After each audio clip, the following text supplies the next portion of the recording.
ಗೆಳೆಯರೆ, ಎಲ್ಲರಿಗೂ ನಮಸ್ಕಾರ. ಶ್ರೀಕೃಷ್ಣಾಶ್ರಯ ವಾಹಿನಿಗೆ ಸ್ವಾಗತ, ಸುಸ್ವಾಗತ.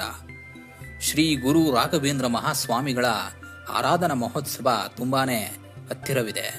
ಈ ಸುಸಂದರ್ಭದಲ್ಲಿ ನಾವು ಮಂತ್ರಾಲಯದ ಬಗ್ಗೆ ಹಾಗೂ ಆರಾಧನೆಯ ಹಿಂದಿರುವ ವಿಶೇಷತೆಯ ಬಗ್ಗೆ ತಿಳಿಯಬೇಕಾದದ್ದು ಅತ್ಯಂತ ಅವಶ್ಯಕ.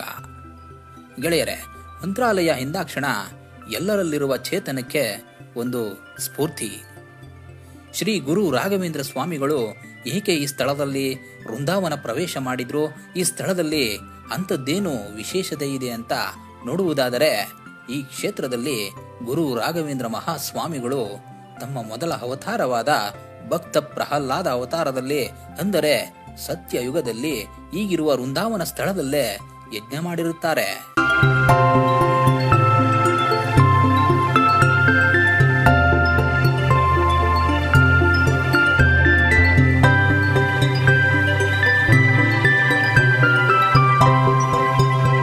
ಒಂದು ದಿನ ಈ ಜಾಗವನ್ನು ಸ್ವತಃ ಗುರು ರಾಘವೇಂದ್ರ ಮಹಾಸ್ವಾಮಿಗಳೇ ತೋರಿಸಿ, ಇಲ್ಲಿ ನಾನು ಸತ್ಯಯುಗದಲ್ಲಿ ಪ್ರಹ್ಲಾದನಾಗಿದ್ದಾಗ ಯಜ್ಞ ಮಾಡಿದ್ದೆ, ಅದರ ನೆನಪು ನನಗಿದೆ ಎಂದು ಹೇಳಿ ಆ ಸ್ಥಳವನ್ನು ತೋಡಿಸಿದಾಗ ಅಲ್ಲಿ ಹೋಮ ಮಾಡಿದ ಕುರುಹುಗಳು ಕಾಣಿಸುತ್ತವೆ.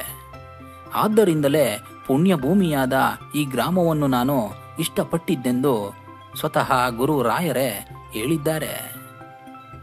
ಹೀಗೆ ಮುಂದುವರೆದು ನೆರೆದಿದ್ದ ಎಲ್ಲರಿಗೂ ಹಾಗೂ ಈ ಪ್ರದೇಶದ ದಿವಾನ್ ವೆಂಕಣ್ಣನಿಗೂ ಯಜ್ಞ ನಡೆದಿರುವ ಬಗ್ಗೆ ಪುಷ್ಟಿ ನೀಡುವಂತಹ ಒಂದು ಕಥೆಯನ್ನು ಹೇಳುತ್ತಾರೆ. ಅದೇನೆಂದರೆ, ದ್ವಾಪರ ಯುಗದಲ್ಲಿ ಶ್ರೀಕೃಷ್ಣನೊಂದಿಗೆ ಅರ್ಜುನನು ಅನುಸಾಲ್ವನೊಂದಿಗೆ ಯುದ್ಧ ಮಾಡುವ ಪ್ರಸಂಗ ಬಂದಾಗ ಎಷ್ಟು ಸಮಯವಾದರೂ ಸಹ ಅನುಸಾಲ್ವ ಸೋಲಲಿಲ್ಲ. ಆಗ ಅರ್ಜುನನು ಅಚ್ಚರಿಪಟ್ಟು ಶ್ರೀಕೃಷ್ಣನನ್ನು ಕೇಳಲು ಶ್ರೀಕೃಷ್ಣನು ರಥದ ದಾರಿಯನ್ನು ಸ್ವಲ್ಪ ಬದಲಿಸಿ ಅನುಸಾಲ್ವನನ್ನು ಈ ಸ್ಥಳದಿಂದ ಸ್ವಲ್ಪ ದೂರ ಕರೆದೊಯ್ಯುತ್ತಾನೆ. ಆಗ ಅನುಸಾಲ್ವನು ಸೋತು ಶರಣಾಗುತ್ತಾನೆ. ಇದನ್ನು ನೋಡಿ ಅರ್ಜುನನು ಕಾರಣ ಕೇಳಿದಾಗ ಈ ಸ್ಥಳದ ಮಹಿಮೆಯನ್ನು ಶ್ರೀಕೃಷ್ಣ ಪರಮಾತ್ಮನು ಹೀಗೆ ತಿಳಿಸುತ್ತಾನೆ. ಅದೇನೆಂದರೆ, ಸತ್ಯಯುಗದಲ್ಲಿ ಪ್ರಹ್ಲಾದ ರಾಜರು ಯಜ್ಞ ಮಾಡಿದ ಹೋಮಕುಂಡವಿದು. ಈ ಪುಣ್ಯ ಸ್ಥಳದಲ್ಲಿ ಅನುಸಾಲ್ವನು ನಿಂತಿದ್ದರಿಂದ ಅವನಿಗೆ ಸೋಲಾಗಲಿಲ್ಲ. ಆದ್ದರಿಂದ ಅವನು ನಿಂತಿದ್ದ ಸ್ಥಳವನ್ನು ಬದಲಿಸಿದೆ ಅಷ್ಟೇ.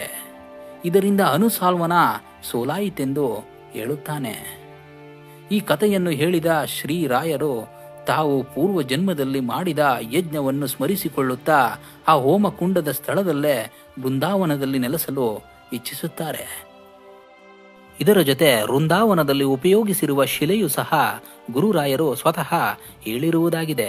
ಈ ಶಿಲೆಯ ವಿಶೇಷತೆಯನ್ನು ಕೇಳಿದರೆ ಒಂದು ಕ್ಷಣ ರೋಮಾಂಚನವಾಗುತ್ತದೆ ಸ್ನೇಹಿತರೆ.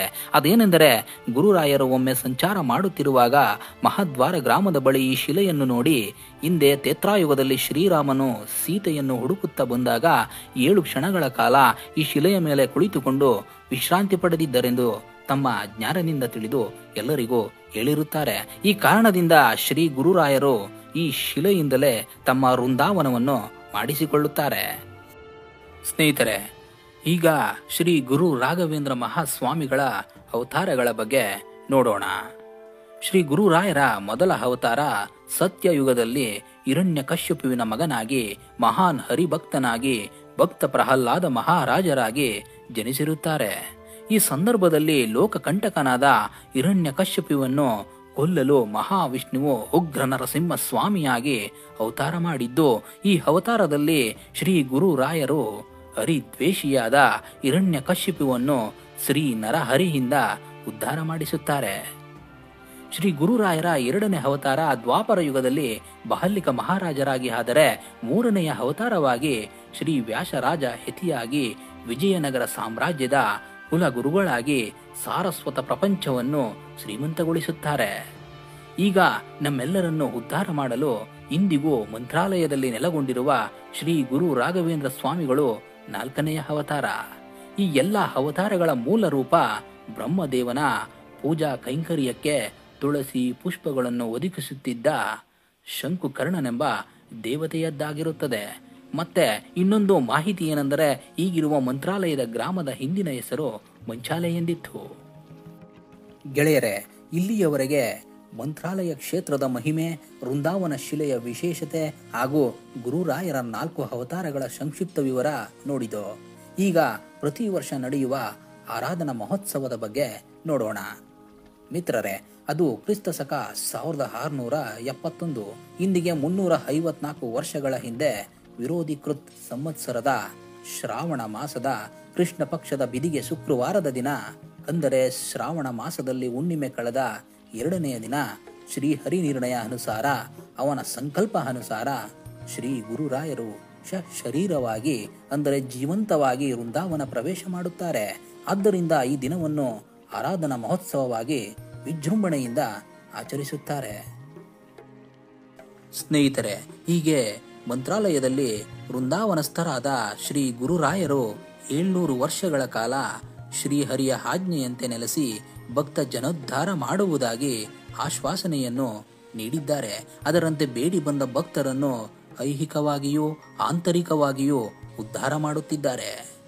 ಇದರಿಂದಲೇ ಗುರು ರಾಯರನ್ನು ಅಪ್ಪಣ್ಣಾಚಾರ್ಯರು ಪೂಜ್ಯಾಯ ಗುರು ರಾಘವೇಂದ್ರಾಯ ಸತ್ಯ ಧರ್ಮ ರಥಾಯ ಚ ಭಜತಾಂ ಕಲ್ಪವೃಕ್ಷಾಯ ನಮತಾಂ ಕಾಮಧೇನುವೆ ನಮೋ ನಮಃ ಎಂಬ ಈ ಶ್ಲೋಕದಲ್ಲಿ ಕೊಂಡಾಡಿದ್ದಾರೆ. ಇದರ ಅರ್ಥ ಏನೆಂದರೆ, ಶ್ರೀಹರಿಯನ್ನು ಮನದಲ್ಲಿ ಸದಾ ಸ್ಮರಿಸುವವರು, ಸತ್ಯ ಧರ್ಮದಲ್ಲಿ ಸದಾ ನಿರತರು, ಭಕ್ತಿಯಿಂದ ಭಜಿಸುವವರಿಗೆ ಕಲ್ಪವೃಕ್ಷದಂತೆಯೂ ಇರುವವರು, ಭಕ್ತಿಯಿಂದ ನಮಸ್ಕಾರ ಮಾಡುವವರಿಗೆ ಕಾಮಧೇನುವಿನಂತೆ ಇದ್ದು ಎಲ್ಲವನ್ನೂ ನೀಡುವವರು, ಪೂಜ್ಯರು ಆದ ಶ್ರೀ ರಾಘವೇಂದ್ರ ಸ್ವಾಮಿಗಳಿಗೆ ನಮಸ್ಕಾರ ಮಾಡುತ್ತೀನಿ ಎಂದರ್ಥ. ಎಷ್ಟು ಸೊಗಸಾಗಿ ರಚಿಸಿದ್ದಾರೆ ಅಲ್ವ ಸ್ನೇಹಿತರೆ. ಇಲ್ಲಿಗೆ ಈ ಸಂಚಿಕೆ ಮುಕ್ತಾಯವಾಯಿತು. ಗುರು ರಾಘವೇಂದ್ರ ಮಹಾಸ್ವಾಮಿಗಳ ಅನುಗ್ರಹ ಎಲ್ಲರ ಮೇಲಿರಲಿ. ನಮಸ್ಕಾರ.